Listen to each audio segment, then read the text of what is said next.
You're listening to the Digital Deep Dive, where we tackle the newest trends, strategies, and pain points shaping growth across the digital landscape.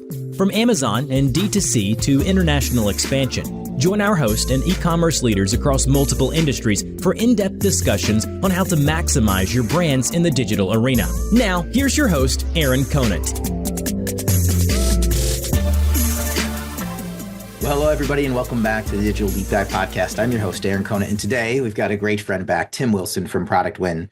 Longtime friend, just great all-around person, and we were chatting, I don't know, maybe a week ago or so, or 2 weeks, and said, hey, we should jump back on and do another podcast around current state of whatever in digital. And so, Tim, I'll kind of kick it over to you. I don't know, you want to do a brief background on yourself, and then Sure. Let's kind of dive into what you're seeing as top of mind lately for people. And I'm happy to. I got to say, I feel like if the e-com industry was a high school yearbook, you'd be just voted like friendliest. Remember they have Congeniality. superlatives, most athletic, most like friendliest person. It's fun hanging out. Yeah, we were just like a week ago. It was supposed to be a quick catch up that lasted an hour, and here we are again. I think at the end of it, it was a great conversation. I'm like, dang it all, I wish we recorded it. I know. I joke around with my wife all the time. My addiction is people. And it's not hers by any means. She's more of an introvert. But for me, my addiction is people. I love them. So we were just talking about how it's where it's fun to give. So I used to, Simon Sinek? Yeah. Oh, for sure. Yeah. So I recently signed up for some of his courses. He's got one on presenting and how to present. Because I eat up his stuff. That whole start with why thing, I've watched that 10 times, right? And in his how to present course, one of the things he talks about is to just take a big breath. And before you go do something, just remind yourself that you're there to give. He's like, and when you're there to give, you're on a topic you already know, it just relieves all the pressure. Because if you're there to sell or pitch, I don't know. First of all, the presentation usually sucks because people can see through it, but it's also, there's a lot of pressure on yourself. And so I was just at e-tail and it's like, I'm here to give. And it just was like the most relaxing chat I've ever done. Don't you see? So let's go down the trade show route just a little bit. That's what I found. I think it really started to go downhill after Scott Wingo stopped doing the Amazon and Me Day at IRCE. And I think the Prosper show is out there. They come really close to it. But one of the, when you go to a show and you go in to see a talk and somebody is like, hey, you've got a problem. And you're like, yeah, I got a problem. This was probably your problem. Yeah, that's exactly my problem. Did you know there's a way to find it or to solve it? Yeah, there's a way to solve it. Well, if I know how to solve it. All right. And you're waiting for them to tell you. And then their time is up and they're like, and so I like to know that everybody, here's my card, give me a ring and I'll solve it. I mean, just as a general statement, I feel like for the last few years, and maybe I'm just because I'm older and I'm turning into a curmudgeon, I don't know, but it feels to me like when you go to a lot of these conferences, the information that's shared is information that's generally pretty well available. You never see an HP or some company go up on stage and really pull back the curtain and talk in great detail about the things they're doing to improve their business, and so for me, the value but I still love these shows because the value is still just the unprompted or unscripted discussions that happen, at the conference, bumping into people at Starbucks or at a restaurant. And even a lot of conferences, sometimes once the person's done with their presentation, if there's room for Q&A, you can ask great questions or even just learn from the questions that people are asking. But the scripted stuff, I feel like as a community, we would all do better if people would be a little more specific with how what they're up to. Yeah, I agree. I go to the shows. So my favorite shows out there are e-tail because of the size and intimacy of it. Shop Talk because the number of people that are there. And I agree, the content is good, but the people there are fantastic. And to be able to just network afterwards, all the things that are going on, randomly go up and talk to people. That's I think one of the cool thing about people in the e-commerce space. It's those people who were crazy enough to jump into, especially people a little bit older, like 10, 15 years ago, the people who are like, yeah, I'll give that a whirl. It takes a certain mindset and personality to jump into something crazy like that. And so they're naturally a little bit more extroverted. So you can go literally talk to anybody. You've got the accelerates and the unboxed. Like it's for me, it's less about the content now, what's being delivered on stage in the presentations, and more about just the interactions you can have with all the brands that are going in and out. And if you're on the brand side, you're at this super unique advantage because, right, I can imagine like if you're walking up to a brand, you can, in your mind, you just want to make friends with them because I know you, right? You don't want to jump in and sell them anything, but you see somebody at a cool brand, like, hey, I'd love to learn from you. From a service provider, a partner, so they might be like, hey, what are you trying to sell me? And I'm kind of amazed that brands more often don't just walk up and talk to other brands and find a way to connect with them and meet for coffee, or, who cares what, just a Zoom call together, just to build a network and bounce ideas off from each other at those conferences. Now, I built a business off of networking, so it's a little bit different. So it's I natural. was just gonna say, but it's true. Like, look, the way I think of everything that I'm doing is what's the upside and what's the downside. And getting to know somebody and talking to somebody has infinite upside, and really the downside is quite small. So just the idea of connecting with people, and you're right. I mean, eTail West in particular is a great show because there's one bar. So, and it's this huge lobby bar. There's only one place to congregate. So it makes the networking is so easy, which is great. And that's part of the challenge. That's the give and take of things like Shop Talk coming up in a few weeks, right? It's massive. Mandalay Bay's got a ton of places to go. There's obviously a couple corridors there where a lot of people hang out, but the bigger the show, the harder it can be to network unless you put a lot of work in up front to have those, meetings scheduled. But I would love to see, I mean, this is a good community of collaborators as a general statement. I used to, in my very early days, I was selling IT software, service-oriented architecture back in 2005, 2006. And I was like, what am I doing? And then I ultimately found e-commerce, and you're right. And the thing that makes it the most fun for me are, generally speaking, if I find out you're in the e-commerce world, I'm probably going to like you, just there's something about your personality and the way you view the world that aligns with my views, So it's great. I love the space. There's so many great people, and there's so many, I remember last year at eTail West, we went out for dinner. We had that great dinner, totally impromptu, 8 of us around a table and just sharing ideas, and, maybe one too many espresso martinis, but. Oh, who was it? James Thompson, who was talking about like, that was cool. We're talking about business, and he flips to surfing down on the coast in Mexico, and a rabid pack of chihuahuas or whatever shows up. Yeah, that's right. That chihuahua story from James. That was awesome, man. Yeah. And Shoop from Instapot. Yeah. Just ripping on like the company iterations that he's been going through there. Like that's where all the good stuff happens. And to me, the biggest value in these conferences is that opportunity, because that was not a planned dinner. We just met in the lobby and we just kept bumping into each other. Next thing you know, we're getting a take. Let's all go. Let's roll. That was awesome. Yeah. I mean, the networking is huge. So that's I focus, because I get asked that a lot. So I guess a takeaway there is just around your expectations around the conferences you're going to. There are usually one or two cool little notes that you can take, or keynotes that you can hit. And I just kind of advise people, like, there's great conferences, there's good conferences, there's bad conferences as far as content goes.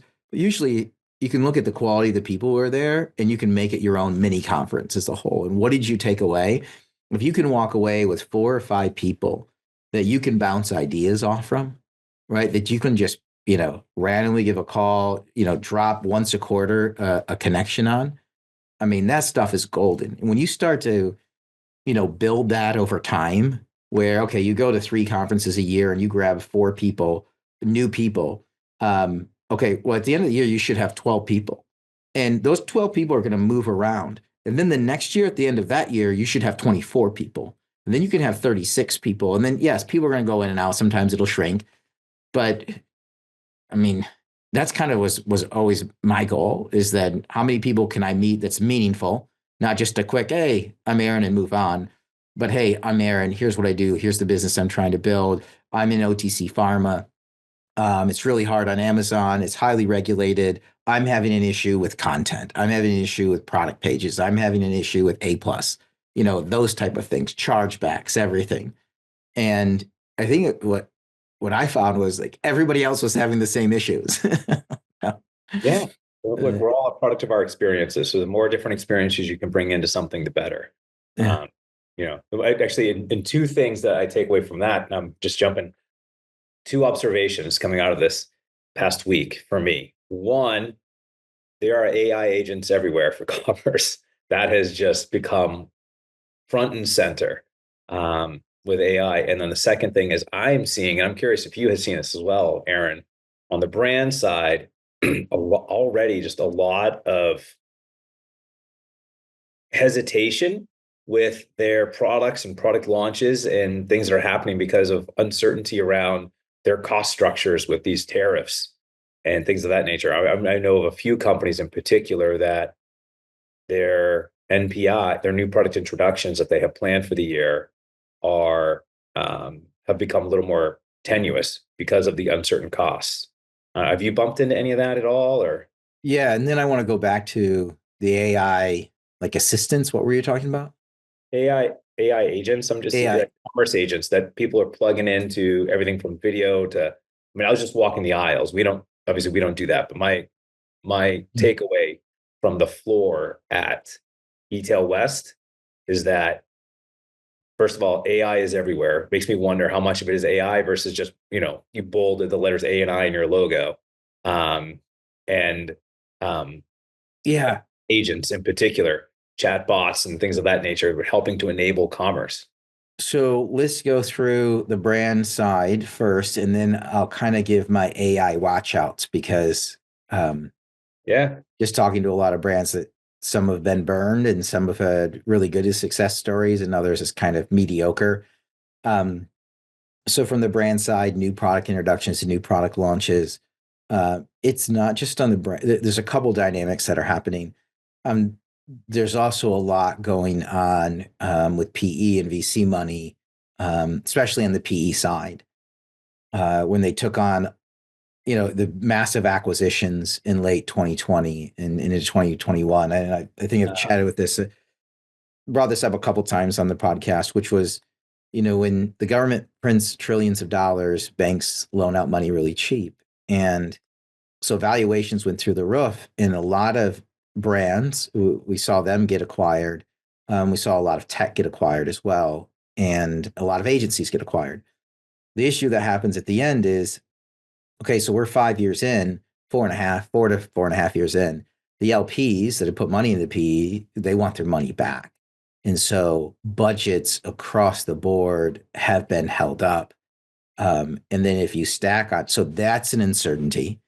Yeah. And then not being able to do from a brand and a manufacturer side an accurate prediction of your overall cost of goods sold, because you don't know how much it's going to cost. You don't know if these tariffs are going to hit in full or a fraction, to try to then, with those two things going on, so you have, we want absolute as much certainty as possible around what it looks like so we can turn the company where we can get the next round of investors or sell or, retrade or whatever.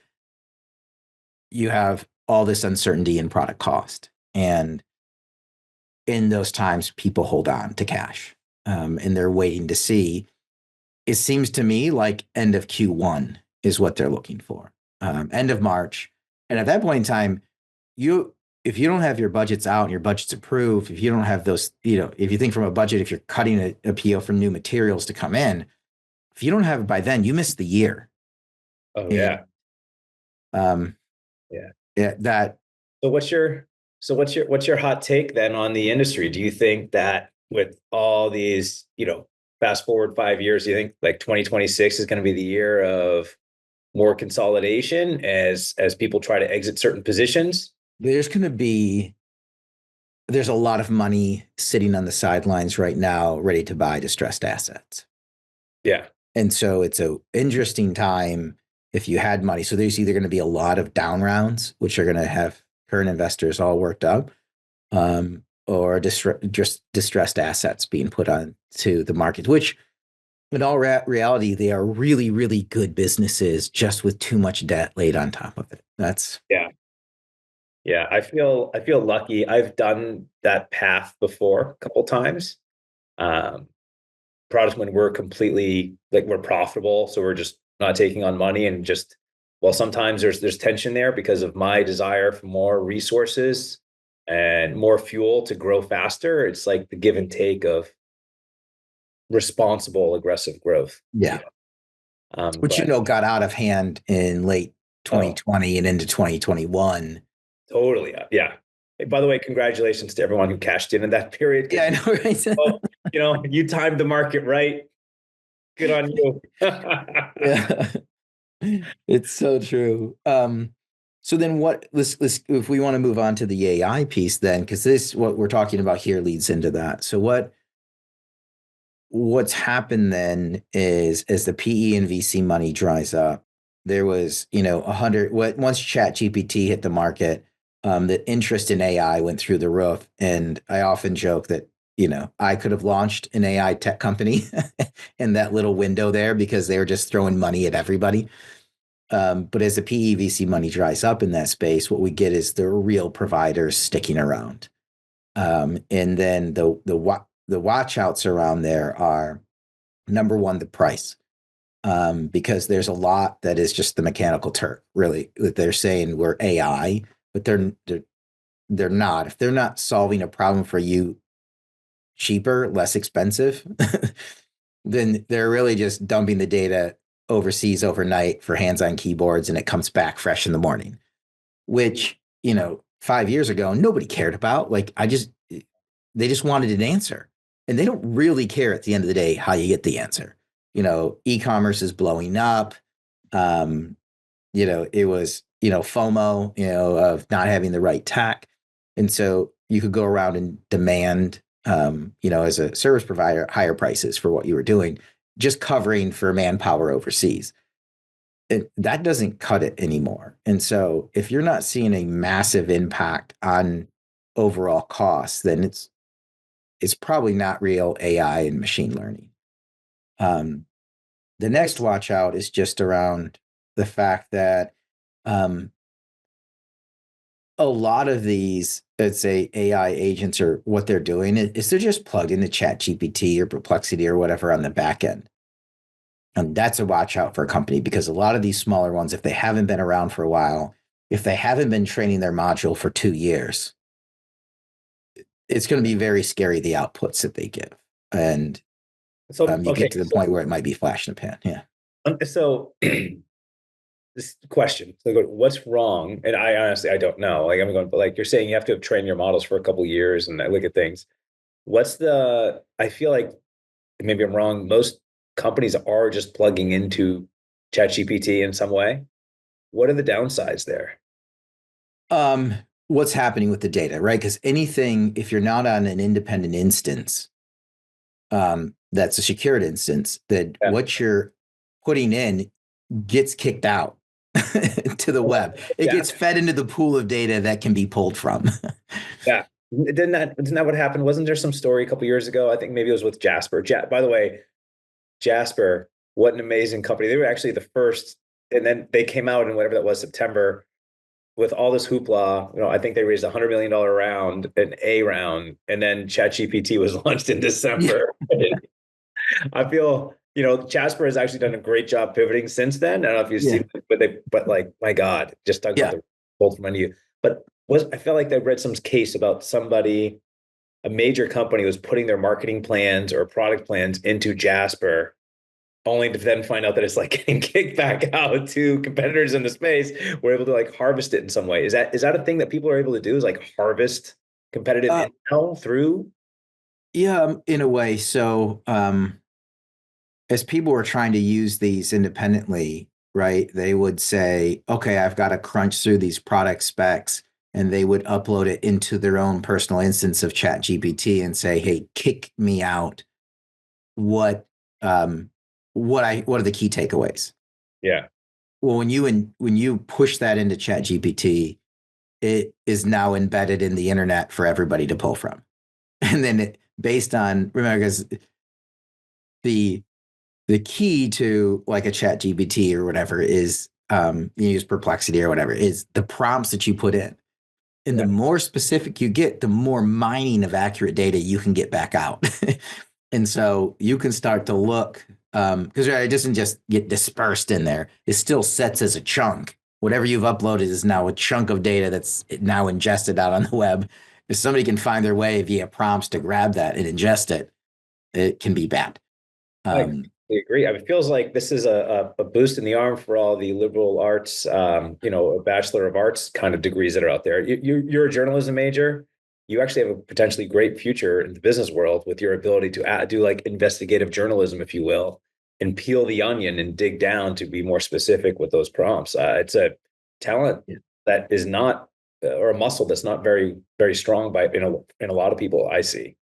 No, I mean, I was just having this conversation with my wife, right, who homeschools, and it's a nationwide networking group that they kind of everybody learns together, and so they have these like leadership meetings, and um, in it, one of the things that brought up is how we are going away from a written society back to an all oral society, and if you think about how long ago that was basically like predating papyrus. Yeah, I haven't really thought about that. That's an interesting take, though. Yeah, Because everything can be audio now. ChatGPT, like writing it. We are going rapidly. The idea of voice commerce and what Amazon thought of with the Alexa yeah, is phenomenal. Apple and Siri, where it's going is totally crazy. Because at some point in time, you know, the book actually for penmanship in English that my wife uses for the kids is The Lost Art of Writing. So it's very, very interesting. But yeah. it's It is. so from the AI side, that's a watch out. What are the other watch outs? The other watch outs are don't be afraid to ask it something, right? Like if you have it and you have an instance, and your company has one, and sometimes it's Copilot or whatever it might be, like, you have this. I found myself doing this when I was creating a logo for. We have a YouTube channel for all the webinars we do now. We're starting to launch all those, and so I went to create a logo for it, and I asked it. I didn't like it, so I asked it to do another, and I didn't like it, and I asked it to do another, and I kept giving refining terms. And at some point in time, I started to feel bad for asking it. It does not care. It does not care how many times you ask it. Like Not you care. can do it, and people get held up because it can be so conversational. They, they almost like personify it, right? Like, oh, this It, AI is an actual person. It's going to get tired of me asking. It's never going to get tired of you asking. So I see people running to that all the time. It's like, oh, I just don't want to ask it anymore. yeah. I mean, I know this isn't AI, but it's like, and things for me, I find for things that are a little bit more of an art, which I would put logos in, I still think a 99 Designs is the best way to go. You get so many different viewpoints, different experiences, and for $100, you'll get. Oh, I've just had great success going out and getting totally different ideas. I feel like for me, the big gotcha with AI is really more about like the internal side and the culture and the development. I felt like the change management is the bigger part of it, getting companies to understand how to best use it and um, the implications of the use. Right. I think that for most people listening, our use of ChatGPT is still so nascent. What Mm-hmm. simply having your overseas team putting their emails into ChatGPT to check for grammar and just tone and tonality and whatnot, or actually, I'm somewhat embarrassed. I have a daughter in fifth grade that I helped her do a book report. Like, in there. Time was of the essence. Like we don't do this always, but like I think it's like that simple, like reading text and providing feedback kind of approach versus the real juice I've seen is when you do go deeper and deeper. Like for us, one of the things we've done is trying to really understand our customers better and trying to just focus in on um, the customer, like what they're concerned about. So just being able to take um, tons of transcripts of calls and different online things we have with transcripts, put it all in and ask for common themes about hesitations or concerns that our customers have, and trying to identify, at scale, what are the best areas for improvement. Now we have obviously like our opportunities to go out and do this. Doesn't replace customer advisory boards and things of that nature, but I think it's a great way to guide the conversation of what should be on there, what should be on the agenda. So for me, that's one of the favorite things that I've seen is just us really being able to interrogate our customers to figure out how we can be better service to them. Yeah, how do people look at that if we go back to the new item launch piece? Yeah. If there is something that's holding it up, like for all those people that can jump in and do it, because that's where you guys sit, right? In a lot of cases, and I know it can go, new item launch on Amazon. It can go anywhere. You in my mind, what you're doing is very highly effective traffic driving, right? For high intent customers to buy. So accelerating, basically the flywheel, Amazon, Walmart, probably direct consumer. I mean, it's just a link to go anywhere. Like, what are you seeing for brands out there during this kind of time where I have this thought as you're talking about it was, if I have my competition waiting to do anything, now's the time to launch as much as possible. If my competition's not going to be doing it. Yeah. I mean, so first off, we've definitely seen some percentage of our customers have a little more caution because of their supply chain question mark around COGS with the tariffs. That said, overall, what's the right way to say this? Like, our business is growing very quickly, very rapidly. We're launching more campaigns every quarter than we were the quarter before. Things are great, and we're uncovering. Now that we've moved from an agency model to like a software model where people can go in and just do this stuff themselves, we're seeing use cases we haven't even considered before. We have one brand that they weren't happy with their IPI with Amazon, and they weren't happy with the amount of warehouse space they were being allotted for a holiday. So we worked with them over the summer to just basically blow through their inventory. Amazon rewarded them by giving them a much bigger inventory space time for the holidays, and they had the best holiday season they've ever had by a mile. And the idea of like innovating ways, if I wanted to strategically accelerate sales at certain times or in certain ways, how can I use that as almost like a sniper approach? You want to just, for people who are listening, do you want to walk through like the product win model really quick so they understand? Sure. Yeah. So product win, we have a philosophy, or really it's a theology, because it's a belief that retailers, led by Amazon and Walmart, but all retailers are becoming more and more algorithmically driven. And an algorithm at its core is just analyzing data and information. So we run campaigns for the specific purpose of marketing to the algorithm, sending in the data we know it loves, training the algo into loving your product. And the results of that are going to be things like an increase in share of voice, an increase in media efficiency, increase in all your core e-commerce KPIs, and just kind of spin that flywheel for you. And there's different ways and elements you can do it, whether it's on a product launch, which is the most obvious time people use us to make their products retail ready in about 30 days, or existing products which we've talked about in the past that maybe you strategically want to support. The best way to win Prime Day, for example, isn't to load up on Prime Day. It's you start winning that 30 days earlier by training the algorithm into loving you, so that on Prime Day you're already really well positioned. There's lots of different use cases like that. That's awesome. I mean, are you still finding any like pushback or hesitancy?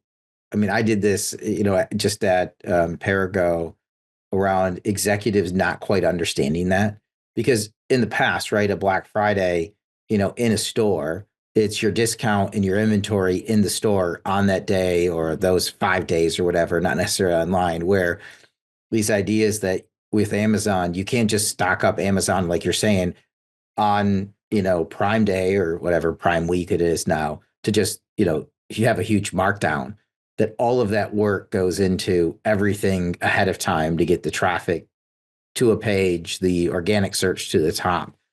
Are you still I mean, seeing that a bunch? we do definitely. And by the way, quick question: is Prime Day the one from Prime Day to Prime 2 days? Is it now Prime 4 days? Is that what it is, or is it a full week? I have no idea anymore. I've heard rumblings that it's gonna be like 4 days It, this summer. I don't know if anybody's heard anything. I would love. for the second Prime Day, right? And then back to school is huge. And then you have Turkey. It's basically now from like July through the second week of December. It's kind of funny. Yeah, yeah. It went from like I think about like Turkey 5 to like what they call it Turkey 12 last year. It was like Turkey 1 8 Yep. now. Turkey 1 8. It starts now. Cyber quarter. That's pretty much what it is now. Cyber quarter. I mean, yeah, I definitely, there's definitely questions from senior folk at some companies, and they just haven't had the benefit of let's- they just haven't had the benefit of being super close to a lot of what goes on, right? Mhm. The position that they're in dictates that they can only focus their energies in certain areas, and so that's why you have to, as a potentially like a mid-level person at that company, it's your opportunity to really lead the change and be the true change agent in terms of digital transformation at your company, because you're the one that actually is connecting the connective tissue between the carbodygulators of like the buttons that you have to push to make things work and the overall corporate strategy that's being set up. Like you are that literally that connective tissue in between. And your ability to tell a story and hopefully tell a story with data is what's going to really allow your organization to transform digitally. So our job at Product Wind is to support you by providing you with different data and contextual information and evidence as to the result and the impact on your business and what it means to actually, be able to um, selectively spin the flywheel where and when you want. Yeah. I'm going to go full circle here because you're just talking about telling a story. There's a couple of things that are going on. One is where marketing teams are more data driven than ever Oh, before, sure. right? I remember this old, Dilbert cartoon, and they're like, "Oh, give it to marketing. It's just liquor and guessing." Um, and that's when I was on a project management team. We used to laugh, and then you get into marketing now, and it's completely Oh flipped my from gosh. 10 to 15 years ago, where there's so much data out there. There still is, the human interaction AI can't take completely over. But the amount of data that's over there, and then the story that you end up having to tell, like it's kind of, it's funny, like what you're talking about, right? With Simon Sinek was, when you're going in there to do a presentation, thinking about giving, because I think a lot of people go into those scenarios very trepidatious or nervous about what they're going to deliver. And I try to remind people all the time that the executive teams, very few of them, while they're very, very smart, they're not very versed in the intricacies of digital commerce. And you have the opportunity to go in there and educate them and to be a giver of that Yes. knowledge. And that I love what you were saying from the standpoint when you think of it being a giver, you it changes your delivery as a whole. Uh, as a whole. Changes the delivery, changes, yeah, the tone. I mean, the other important thing we were talking about with all this, whether it's AI or whatever, it's interesting because as we become way more, I'll call it technologically advanced in everything we're doing. By the way, I mean marketers are not only extremely smart data people these days, they're also, tech fiends. Think of the number of vendors they're talking to and different technologies they have to manage. It's really impressive, but it's I lost my train of thought, but they were the big important thing is to be able to say you don't know, and they got to understand that when you're the storyteller, most people won't admit that they're confused or they don't quite understand or they know what's going on. So it's important that you are always speaking and sharing information in a way that is most going to be understood most fundamentally. And when they really get that fundamental component that you're asking, they will naturally ask the more you'll know because they'll start asking you the more specific questions that you can peel the onion on. But if you start by sharing information that is almost too specific or like they don't quite understand, you're not going to get it. it's unlikely that you're going to get all the questions that you really should be getting. So, the biggest, whether it's AI or anything, and it's fortunately actually something that I think I'm pretty good at, like just admitting you don't know what's going on. This is all around nice person too, right? But that's also to bring it full circle how we started. Like that's why this community is so great. Why going out and that dinner with James Thompson last year, or just bumping into whomever at these shows. Oftentimes, when you're willing to say you don't know, there's somebody who's going to share with you exactly what their experience was, and you can learn. And that's how I don't think none of us went to school. All of us that are listening, none of us went to school for e-commerce. It's not a thing that existed. We're all here by accident, and we're all here because we are curious and we're happy to ask the questions. And so whenever there's this new revolution, I just think it's important to ask those questions. Yeah. Sounds awesome, but it's true. Sounds corny, but it's true. No, I think it's awesome, and I think it's a great spot to kind of end this episode of the Digital Deep Dive. Is that community aspect, and you said it great, and I think we'll wrap up this episode here. Thanks, Tim. You guys are awesome, and with that, we're going to wrap up this episode of the Digital Deep Dive. Thanks everybody for listening in.